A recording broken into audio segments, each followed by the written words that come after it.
Ceci est le Kia Stonic, c'est le petit SUV de Kia. Il fait 4,14 m de long, c'est-à-dire la taille d'un Captur. Il vient se placer dans la gamme Kia sous le Sportage et sous le Niro.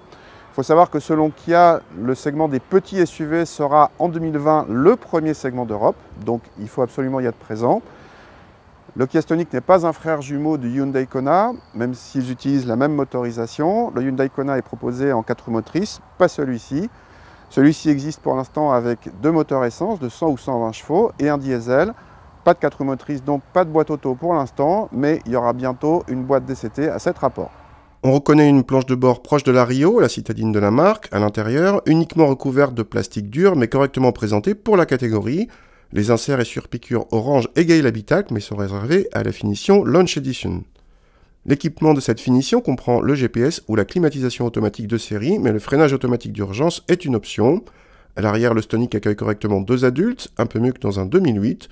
Le coffre est également généreux vu l'encombrement et supérieur à ceux des 2008 ou Captur. Ce Kia Stonic avec ce 3 cylindres 1 litre turbo essence est plutôt agréable.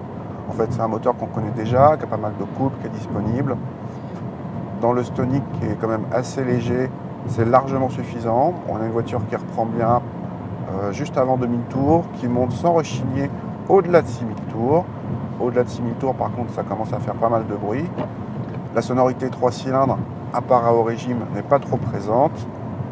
Et l'agrément général est largement suffisant. On apprécie au passage la commande de boîte qui est assez précise et rapide. Presque digne d'une sportive, même si la voiture n'a évidemment rien d'une sportive, malgré un comportement plutôt dynamique pour la catégorie, plus dynamique qu'un Captur par exemple. En revanche, le confort est un peu ferme.